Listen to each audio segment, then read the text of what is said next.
asalaamaaleykum mbokk déglukat yi ñu ngi leen di nuyu di ànd ak yéen tey ji ci altine ji yamoo ak ñaar fukki fan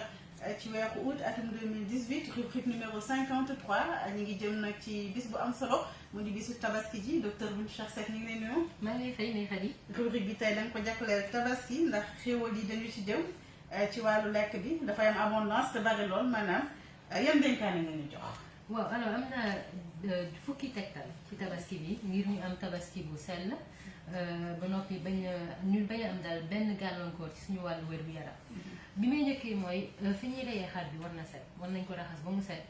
bu fekkee ni ci suuf la ñu lal fa am benn plastique bu ñu fa lal en tout cas daal na set fi ñuy tëral xar bi ba reyee ko fa. loolu yëpp pour que yàpp bi bañ a am benn contamination. yàpp bi bañ a am benn saleté bu ci tax. ñaareel bi mooy ndigam foie bi res bi dañuy njëkk a togg dañuy njëkk a lakk nit ñi dog ci res bi bala ñu koy lakk dañ ko war a xoolaat bu baax pour mu leer ni res boobu normal na ndax kii fi malade bi mu jógee malade bu normaloon la res bi dafa war a xonk mais warul ñuul warul nekk xonkaay bu intense ba nga xam ne day ñuul et puis res bi warul jaune aussi parce que bu jaune ça veut dire que res bi dafa feebaroon et puis bu nit ci dugalee loxoom defee baaraamam warul tasaaroo dafa war a mel nu mu mel noonu la war a mel su ko defee ñu xam ne res mi baax na mën nañ ko lakk mën nañ ko lekk. ñetteel bi mooy bu ñuy togg yàpp bi ñu moytu safara si dem ci yàpp bi c'est-à-dire yàpp bi nekk en contact ak safara si ci boppam. parce que loolu bu boobaa dafa am yuy tegu ci kaw yàpp bi yoo xam ne c'est cancérigène day indi cancer. xamit yi ci yàpp bi. donc normalement kuy togg yàpp di ko lakk. lii togg yàpp bi li koy ñoral mooy tàngaayu këriñ gi tàngaayu matt bi mais du doon safara si ci boppam. bi ci topp mooy ñu bàyyi xel bu baax ci li ñuy wax intoxication alimentaire maanaam ay méttitu biir yooyu ànd ak ay biir yuy daw. xeetu fër exactement ànd ak biir yuy daw ànd loolu sax dépassé na fër. lii mooy vraiment waaw bu doomu jàngoro jur ci benn ci ñam. nit ki lekk ñam bi. ba noppi nag feebar ba nga xam ne doomu jàngoro boobu ci intestin yi lay nekk di ko indil ay méttitu biir ay wàccu ay xel buy tey ay ak jafe-jafe yu metti te loolu li koy waral lu bari mooy ne ci tabaski bi dañuy rey xar mi jël yàpp bi bàyyi foofu xëy na famille yooyu yoo xam ne ku ñëw da ngay lakk ku bëgg ñëw jël sa benn côtelette lakk et cetera en tout cas daal yàpp bi ci biti lay nekk te kenn du ko dugal ci réfrigérateur ci frigidaire wala ñu jël yàpp bi ñu togg ba pare bàyyi ko noonu ci biti rek ba ngoon loolu ñun dañ koy faral di def te loolu baaxul li ñu war a def mooy yàpp bi buñ ci xasee lekk ba pare wala yàpp bu ñorul bi togg nañ ci liñ ci sàkk nañ ci liñ ciy togg ba pare loolu dañ ko war a def au moins ci frigidaire bi te sax ci partie bi nekk ci kaw dañ ko war a def ci frigidaire pas congélateur bi buñ ko bëggul congelé mais daal xam nga ñuy jàpp ni frigidaire partie bi gën a kawee mooy partie bi gën a sedd. mooy fii am glace bi. pas fii am glace sax mais fi nga xamante ne daal étagère bi gën a kawee ci biir frigidaire bi. foofu lañ ko war a def parce que mooy fii gën a sedd. xanaa mooy avant chambre froide bi. mooy avant chambre froide bi bu fekkee nag nit ki dafa bëgg congelé yàppam bu boobaa mu dugal ko ci congélateur bi ci partie bi congelé. mais daal en attendant daal ñu lekkaat ci wala ñu togg yàpp bi dañ ko war a dem ci frigidaire dañ ko bàyyi mu yendu ci tàngaay bi surtout que ci temps wu tàngaay lañ juróom-benneel bi mooy c'est pas parce que tabaski la ak fête bu mu mënti doon que nit ki mënul sellal li muy lekk. te loolu dafa gën a am solo ci ñi nga xam ne dañu am benn feebar par exemple ku am diabète wala koo xam ne dafa am hypertension wala koo xam ne am na feebaru xol. am na feebar dal boo xam ne vraiment li ñuy lekk sellal ko dafa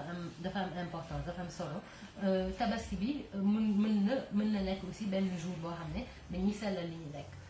te lu yomb mën nañ ko def mooy par exemple. te yàpp baa ngi nii te tega ñu bari ay pomme de terre la ñuy togg ay frites ak yooyu mais c'est pas exclu que ñu defaale benn salade def ay tomate salade concombre day daggate ay wala benn macédoine même bu jógee ci boîte de conserve sax baax na su ko defee ñi nga xamante ne vraiment am na solo ñu boole légume ci li ñuy lekk ñu mën cee am légume te du ñu lekk kese loo xamante ne yàpp bu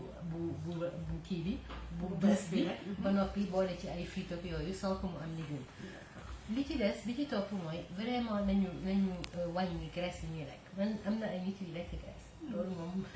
c'est incroyable. dafay neex ci ñoom day neex ci ñoom. waaye nag lu mu neex ne nañ jàpp ni loolu daal vraiment c'est une très mauvaise habitude. ku koy def aussi di lekk graisse parce que baaxul ci yaram baaxul ci sidit yi en tout cas na ko wàññi bu baax a baax wala mu bàyyi ko tout simplement.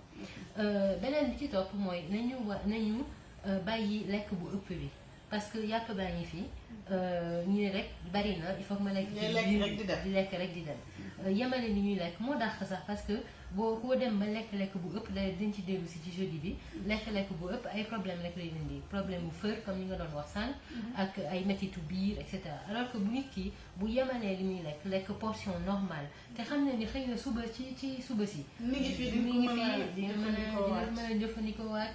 wala bu toogaatee ñaari fan dina ci mën a lekkaat su ko defee ñu ñu lekk bi daal ñu yemale ko bañ a lekk au-delà du rassasiement bi ci topp mooy am nañu bari ñuy prévoir ay dessert ak yooyu ñu gën a xam nga jógee di prévoir ay dessert en plus de yàpp bi bu boobaa dessert yi mën na nekk ay fruits wala même su fekkee ni nit ki sax dafa dem ba ne day jënd gâteau def ko dessert ci tabaski bi bëggal waa këram mën na léegi mu nekk ay gâteau à la crème ak yooyu mën na nekk ay tarte aux fruits nga xam ne tarte la ñu defee ko mango wala ñu defee ko pomme bu boobaa dafay nekk gâteau mais dafay am fruit aussi su ko defee day wàññi suukar bi wàññi glace yi ku dem di jënd glace ci temps tàngaay bi lañu nekk léegi mu nekk crème glacée mën na nekk li ñuy wax sorbet sorbet nga xamante ne fruit lañ ko defaree aussi en plus dafa neex ci tàngaay bi beneen bi mooy nañu éviter nañu en tout cas ñu bañ a abuser des boissons sucrées maanaam lépp li jus mu nekk jus locaux yi ay bisaab ay buy ay ditax wala mu nekk jus yi ñuy jënd nii ci supermarché bi nañu xam ne rek ne ni suukar su bari soosu aussi ay inconfort na mën a indi ndox mi nañ privilégié ndox mi et surtout nag diabétique de type 2 yi dañu fàttali fi ñoom waruñu te naan parce que ñoom bokkuñu ci naan suukar boobu et bi mujj mooy nañu xam naa ne am na kër yoo xamante ne dañuy topp yàpp bi di ko lekk ba su tabaski lekk suba sañu lekk gannaaw suba sañu lekk tegle ay fan di ko nekkee di ko añee di ko reer loolu vraiment nañ ko wàññi c'est-à-dire que ni li ma xalaat mooy daal li gën mooy ñu lekk ko bésu tabaski bi xëy na bàyyi benn fan mu jàll tuuti ñu xëy na ñu lekkaat ci di ci des nag ñu xaw ko congelé bàyyi une semaine jàll ñu ba lekkaat ci yàpp bi comme mi ngi fi daal ñu koy lekk ndànk bañ nga toog une semaine yoo xamante ne yàpp xar kese la ñuy lekk parce que yàpp xar quand même nañ jàpp ni yàpp boo xam ne dafa bari graisse la page Facebook suñu page Facebook c'est Sud Nutrition ñu ngi ci Facebook ngeen ñëw di ñu laaj seeni laaj suggéré ñu ay thèmes et puis ku bëgg déglu benn chronique wala seetaan ko yëpp ñu ngi ko posté ci page Facebook Sud Nutrition jërëjëf. ñuy gërëm aussi suñu sponsor Sud Val d'Afrique plutôt di wax déwénati suñu auditeurs yi docteur. ñu lay wax déwénati maa ngi wax déwénati aussi Ndeye Khady. merci à vous docteur jërëjëf.